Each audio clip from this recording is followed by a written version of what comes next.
ಬೆಂಗಳೂರಲ್ಲಿ ರೇಣುಕಾಸ್ವಾಮಿ ಹತ್ಯೆ ಪ್ರಕರಣಕ್ಕೆ ಸಂಬಂಧಪಟ್ಟಂತೆ ಸಾಕಷ್ಟು ಚರ್ಚೆ ಆಗ್ತಿರ್ತಕ್ಕಂಥ ವಿಚಾರ ಇದು. ಕೇಸಿಂದ ತಪ್ಪಿಸಿಕೊಳ್ಳಬೇಕು ಅಂತ ಹೇಳಿ ಪ್ರತಿ ಸ್ಟೇಜ್ನಲ್ಲಿಯೂ ದರ್ಶನ್ ಎಚ್ಚರ ವಹಿಸಿದ್ದು ತನಿಖೆಗಳಿಂದ ಗೊತ್ತಾಗ್ತಾ ಬರ್ತಾ ಇದೆ. ನನ್ನ ಹೆಸರು ಎಲ್ಲೂ ಬರಬಾರ್ದಪ್ಪ, ಅಷ್ಟೇ, ಏನೋ ಆಗಿದ್ದಾಗ ಹೋಯಿತು, ನನ್ನ ಹೆಸರಂತೂ ಬರಕೂಡದು, ಏನಾದರೂ ಮಾಡ್ಕೊಳ್ಳಿ ನೀವು, ನನ್ನ ನೇಮ್ ಬರಬಾರ್ದು, ಎಷ್ಟಾದರೂ ದುಡ್ಡು ಖರ್ಚಾಗಲಿ ನಾನು ತಲೆ ಕೆಡಿಸ್ಕೊಳ್ಳಲ್ಲ, ಈ ಮನಸ್ಥಿತಿಯಲ್ಲಿ ದರ್ಶನ್ ಇದ್ರು ಅಂತ ಮಾಹಿತಿ. ಇದಕ್ಕೋಸ್ಕರ 70 ಲಕ್ಷಕ್ಕಿಂತನೂ ಹೆಚ್ಚು ಹಣವನ್ನು ರೆಡಿ ಮಾಡಿಕೊಂಡಿದ್ರಂತೆ Darshan. More than 70 lakh rupees ready ಮಾಡ್ಕೊಂಡಿದ್ರಂತೆ ದರ್ಶನ್. ವಿನಯ್, ಪ್ರದೋಷ್ ಯಾರನ್ನಾದರೂ ಕರೆದು ಕೇಸ್ ಮುಚ್ಚಾಕ್ಸ್ಬೇಕು ಅಂತ ಹೇಳಿ ಸಂಚು ಮಾಡಿದ್ರು ಅಂತ ಆರೋಪ ಅವ್ರ ಮೇಲಿದೆ. ಸಾಕ್ಷಿ ಹೇಳಬಾರ್ದು, ಯಾರ್ಯಾರು ನನ್ನ ವಿರುದ್ಧವಾಗಿ ಎಲ್ಲೂ ಸಾಕ್ಷ್ಯ ಹೇಳ್ಕೂಡ್ದು, ನನ್ನ ಹೆಸರೇ ಹೇಳಬಾರ್ದು ಅಂಥೇಳಿ ಹಣದ ಆಮಿಷ ಒಡ್ಡಿದ್ದು ದರ್ಶನ್ ಮತ್ತು ತಂಡ, ದರ್ಶನ್ ಮತ್ತು ಸಹಚರರು. ಪ್ಲಾನ್ ಏನು ಅಂತ ಹೇಳಿದ್ರೆ ನೋಡಿ, ಒಂದೊಂದು ಕಡೆ ಯಾರಿಗೂ ಕಾಣಬಾರದು ಅಂತ ಆ ಜಾಗದಲ್ಲಿ ರೇಣುಕಾಸ್ವಾಮಿ ಬಾಡಿ ಬಿಸಾಕಬೇಕು ಅಂತ ಮೊದಲನೇ ಪ್ರಯತ್ನ. ಎಲ್ಲಿ ಬಿಸಾಡೋದು ಅಂತಲೇ ಕನ್ಫ್ಯೂಸ್ ಅಂತೆ. ಆರೋಪಿಗಳು ಒದ್ದಾಡಿಬಿಟ್ಟಿದ್ರು.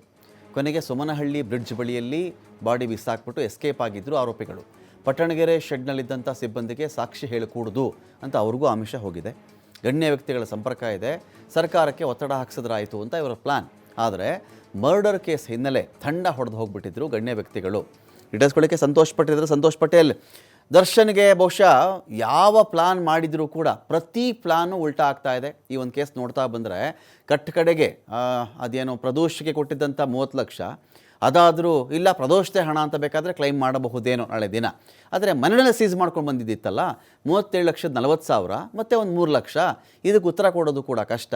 ಒಟ್ಟಿನಲ್ಲಿ ತನ್ನ ಹೆಸರು ಬರಬಾರ್ದು ಅಂಥೇಳಿ ಒಂದೇ ಒಂದು ಕಮೆಂಟ್ ವಿಚಾರಕ್ಕೆ ತಲೆ ಕೆಡಿಸ್ಕೊಂಡು ದುರ್ಗದಿಂದ ಒಬ್ಬ ಮನುಷ್ಯನ ಕರೆಸಿ ಶೆಡ್ಡಲ್ಲಿ ಮನಸೋ ಇಚ್ಛೆ ಥಳಿಸಿ ಆನಂತರ ಅದು ಸತ್ತೋದಾಗೋ ಅಥವಾ ಸಾಯಿಸಿದಾಗಲೋ ನನ್ನ ಹೆಸರು ಬರಬಾರ್ದು, ನನ್ನ ಕೆರಿಯರ್ ಹಾಳಾಗಬಾರ್ದು, ನನ್ನ ನೇಮ್ ಡ್ಯಾಮೇಜ್ ಆಗಬಾರ್ದು ಅನ್ನೋ ಕಾರಣಕ್ಕೆ ಇಷ್ಟೆಲ್ಲ ಸರ್ಕಸ್ ಮಾಡಿದ್ದ ದರ್ಶನ್ ಅಂತ.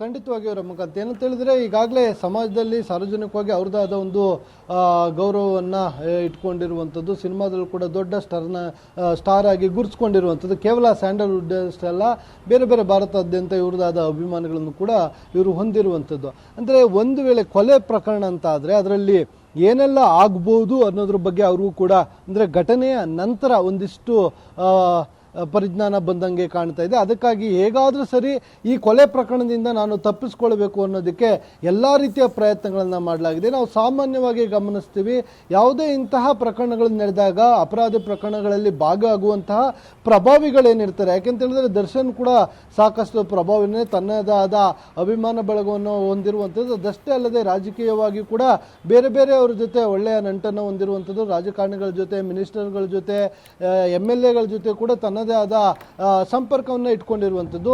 ಸೊ ಹೇಗಾದರೂ ಸರಿ ಈ ರೀತಿಯಾಗಿ ಅಪರಾಧಿಕ ಕೃತ್ಯಗಳಲ್ಲಿ ಭಾಗವಾಗುವಂತಹ ಕ್ರಿಮಿನಲ್ಸ್ಗಳೇನಿರ್ತಾರೆ ಅವರು ತಮ್ಮ ಇನ್ಫ್ಲೂಯೆನ್ಸ್ ಬಳಸ್ಕೊಂಡು, ಪ್ರಭಾವವನ್ನು ಬಳಸ್ಕೊಂಡು ಪೊಲೀಸ್ ಇಲಾಖೆ ಮೇಲೆ ಒತ್ತಡವನ್ನು ತಂದು. ಸಂತೋಷ್, ಏನಾಗುತ್ತೆ, ಎಷ್ಟೇ ಪ್ರಭಾವ ಇರಲಿ, ಎಷ್ಟೇ ಫ್ಯಾನ್ಸ್ ಇರಲಿ, ಎಷ್ಟೇ ರಾಜಕಾರಣಿಗಳ ಪರಿಚಯ ಇರಲಿ, ಎಷ್ಟೇ ಜಯಘೋಷ ಹಾಕೋರಿರಲಿ, ಕಡೆಗೆ ದರ್ಶನ್ ನೋಡಬೇಕು ಅಂತ ಬಂದಿದ್ದು ಇನ್ಯಾರೂ ಅಲ್ಲ, ಪತ್ನಿ ವಿಜಯಲಕ್ಷ್ಮಿನೇ ಬಂದಿದ್ದು. ಏನಾದರೂ ಮಾಡೋಣ, ನಮ್ಮ ಯಜಮಾನರನ್ನು ಬಿಡಿಸೋಣ ಅಂಥೇಳಿ ಈಗಲೂ ಓಡಾಡ್ತಿರೋದು ವಿಜಯಲಕ್ಷ್ಮಿನೇ. ಇವ್ರು ಯಾವುದೋ ಫ್ಯಾನ್ಸ್ ಬಂದಿದ್ರಾ, ಒಂದೊತ್ತಿನ ಊಟ ಹಾಕಿದ್ದಾರಾ, ಯಾವುದನ್ನು ಪ್ರಭಾವ ಬೀರ್ತಾ ಇದ್ದಾರಾ, ಕಾಳಜಿ ತೋರಿಸ್ತಾ ಇದ್ದಾರಾ, ವಕೀಲರ ಬಳಿ ಮಾತಾಡಿದ್ದಾರಾ, ಐ ಡೋಂಟ್ ನೋ, ನನಗೆ ಗೊತ್ತಿಲ್ಲ ಅದ್ರ ಬಗ್ಗೆ. ನೋಡಿ, ಅದಕ್ಕೆ ಜಗತ್ತಿನ ಅತ್ಯಂತ ಖುಷಿಯ ತಾಣ ಯಾವುದು ಅಂತ ಯಾರಾದರೂ ಕೇಳಿದ್ರೆ ನಮ್ಮ ಮನೆ ಅಂತ ಉತ್ತರ ಹೇಳ್ತಾರೆ. ನೀವು ಯಾವ ಮನೇಲಿ ವಾಸ ಮಾಡ್ತಿರಲ್ಲಪ್ಪ, ಅದಕ್ಕೆ ಮಿಗಿಲಾದ ಖುಷಿಯ ತಾಣ ಇಲ್ಲ ಅಂಥೇಳಿ.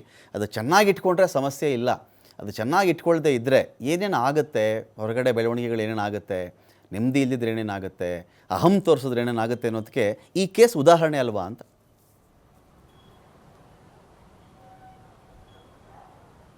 ಖಂಡಿತವಾಗಿ ರಮಕಾಂತ್, ಖಂಡಿತವಾಗಿ ಇದನ್ನು ಉದಾಹರಣೆಯಾಗಿ ತೆಗೆದುಕೊಳ್ಬೋದು. ನಾನು ಅದನ್ನೇ ಹೇಳ್ತಾ ಇದ್ದೇನೆ, ಪ್ರಭಾವ ಇತ್ತು ಅನ್ನೋ ಕಾರಣಕ್ಕೆ ನಾನು ಏನು ಮಾಡಿದ್ರೂ ಕೂಡ ಜಯಿಸ್ಕೊಳ್ತೀನಿ ಅನ್ನೋ ಒಂದು ಅಹಂಕಾರ ಬಂದಿರುತ್ತೆ, ಇಲ್ಲ ಯಾರಾದರೂ ಬಂದು ಜೊತೆಗೆ ನಿಲ್ತಾರೆ ಅನ್ನೋದಿರುತ್ತೆ. ಆದರೆ ಇಡೀ ಪ್ರಕರಣದಲ್ಲಿ ದರ್ಶನ್ಗೆ ಅದು ಆಗಲಿಲ್ಲ, ಯಾರೂ ಕೂಡ ಬಂದು ಪರವಾಗಿ ನಿಲ್ಲಿಲ್ಲ, ಜೊತೆಗೆ ನಿಲ್ಲಿಲ್ಲ.